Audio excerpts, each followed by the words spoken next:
Welcome back everyone to Ein Sof Learning. Today we're going to continue our series on Shabbat halachot, laws pertaining to the Sabbath, the seventh day of the week. Of course, if you are Jewish, there are 39 melachot that you need to follow, and all of the halachot, all of the Jewish laws that are derived from those 39 melachot are what we're discussing right now.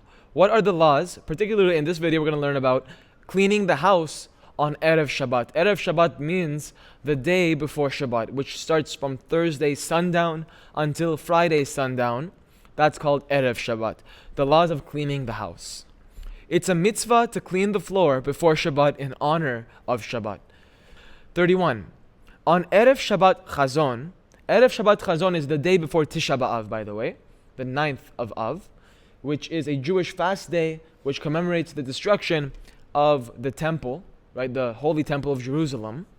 So we fast on this day, and it's saying here that on Erev Shabbat Chazon, on this day, or for a mourner, meaning someone who is mourning the loss of a loved one, it is permitted to sweep and mop the floor in honor of Shabbat. So that means that on Erev Shabbat Chazon, typically we don't clean the house because it's a day of sadness. It's a day of fasting or mourning, depending on whatever is your situation, whether it's Shabbat Chazon, Erev Shabbat Chazon, or if you're a mourner, right? It's a sad day, so you're not supposed to really clean the house. But because Shabbat is happening the following day, because it's Erev Shabbat, it's permitted to clean the house, to clean the floor. Continuing. 32. It is customary to remove all spider webs from the house on Erev Shabbat.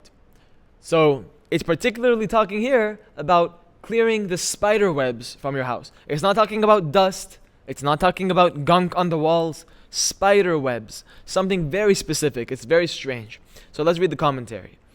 See the Kaf HaChaim and Shivat Zion for a Kabbalistic reason for doing so on Erev Shabbat. So there is a Kabbalistic reason, a very mystical reason as to why we are supposed to clear particularly spider webs, and particularly on Erev Shabbat, on those two things. Why particularly on that, during that time, and why particularly spider webs? The Ben Ish Chai in Lech Lecha 2:13 states that one should specifically remove the spider webs before Chatzot. Chatzot is halachic midnight, which means that you should do it before halachic midnight. You should clean these spider webs before Chatzot. 33. One should polish the silverware, set the beds, the table, and the other items, such as timers for air conditioning. You know, sometimes people get uncomfortable, it's too hot or it's too cold. So if you have automatic or if you have air conditioners in the house, which most people do these days, you know, make sure you set the time for when you want it to be on, when you want it to be off. You don't want it to be on when you're sleeping, of course. The lighting, you know, if you have automatic lighting, you want to know when the lights should be on, when they should be off. You can set those before Shabbat as well. In order to ensure that everything should be set and prepared upon entering the home from the synagogue. So you want things to be exactly how they should be to make a perfect Shabbat. It is advisable that one should write himself a list that he can refer to on every Erev Shabbat of all the things that need to be set or turned on or off before Shabbat. So that's not the halacha, it says it's a suggestion. So it's suggested that you should create a list for all of the things, a to-do list basically, that you need to do before Shabbat begins. But the halacha was that you should polish the silverware, right? All of the beds, you should make sure that they're set, and the table and everything before Shabbat begins. 34.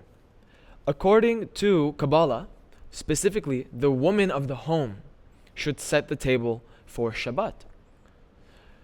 However, it is proper for the man to also help his wife to set the table as well. So there's a mystical reasoning for this, that the woman in the house should be the one in particular to set the table in the home. And on top of that, the man should also help out to partake of the mitzvah of setting the table for Shabbat, preparing for Shabbat. 35. All of the tables in the house that are used for eating should be covered with a tablecloth from the beginning of Shabbat until after Havdalah. So the tables on which you are eating during Shabbat should all be covered with a specific tablecloth from the beginning of Shabbat all the way to the end of Shabbat. meaning until Havdalah the following day. The table should also be covered with a special tablecloth designated only for Shabbat. So sometimes people use the tablecloths that they use during the week, but here it's saying that the halacha is that you should only use those tablecloths that are designated for Shabbat. Don't use the ones that you use during the week on Shabbat. You should have specific ones for Shabbat. Very good. 36. It is proper to also put the chalot, which is the challahs, the breads, and the wine on the table when preparing the table before Shabbat, and you should leave them there until Kiddush. So whenever you're preparing the table, before Shabbat begins, of course, it's saying here that it's proper to also place the wine on the table during that time. Also put the challah on the table. Prepare the entire table so that it will be set exactly how you need it to be for when Kiddush begins. 37. It is a praiseworthy custom to set aside besamim on the table, leave them on the table so that you will remember to recite a blessing on them when you return from synagogue on Friday.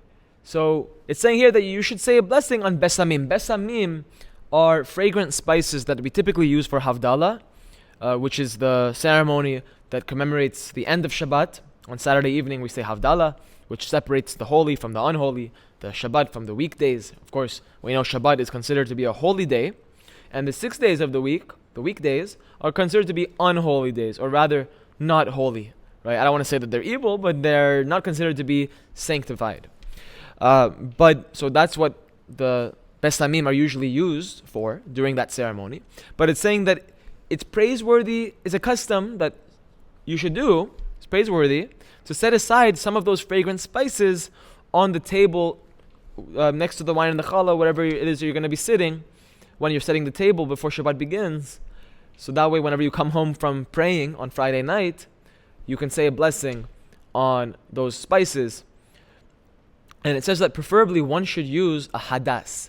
Hadas is literally myrtle. It's a myrtle plant. We know that there's 4 spices. There's 4 species of spices that we use. They're called arba minim. And hadas is one of the, kosher choices that fulfill the mitzvah of arba minim. Arba minim is the 4 species that are used during the Jewish holiday of Sukkot. Right? We know that we use an etrog, we use an arva, we use hadas, and the lulav. Those are the 4 components that we use, 4 species that we use on Sukkot. One of them is called hadas, and it says that hadas, and it says that you should use besamim. You should say bracha on the besamim at the table on Friday night meal, and in particular, you should use the hadas if you can. It's a praiseworthy custom to set aside that besamim on the table and say the bracha over the besamim. And in particular, it says to use the hadas. 38. One should sharpen one's knives on Erev Shabbat, especially if one will need a sharp knife to cut his food. Now, today, we don't really need to sharpen our knives. The knives that we have sometimes are very sharp and we don't need to do anything to them. They're just perfect. But it says that the Ben Ish Chai points out that even though our knives are generally sharp enough to meet our needs, nevertheless, one should still make sure that they are extra sharp by rubbing them together in order to fulfill the words of the Chachamim who stated that one should sharpen one's knives on Erev Shabbat. So even though we don't need to sharpen the knives, right, simply because it is a halacha, it's been decided by the Chachamim, we should try and fulfill the halacha nevertheless, meaning that just rub the knives together, sharpen them in one small way in order to fulfill the words of the rabbis. So this has been the halachot of cleaning the house on Erev Shabbat. In the next video, we're going to learn the laws pertaining to getting a haircut on Erev Shabbat and cutting your nails on Erev Shabbat. There's a lot of mystical information in the cutting the nails and cutting the hair, which we're not necessarily going to cover, but we're going to learn the laws of what to do, what not to do in regards to those actions. Thank you so much for watching, and I will see you in the next episode.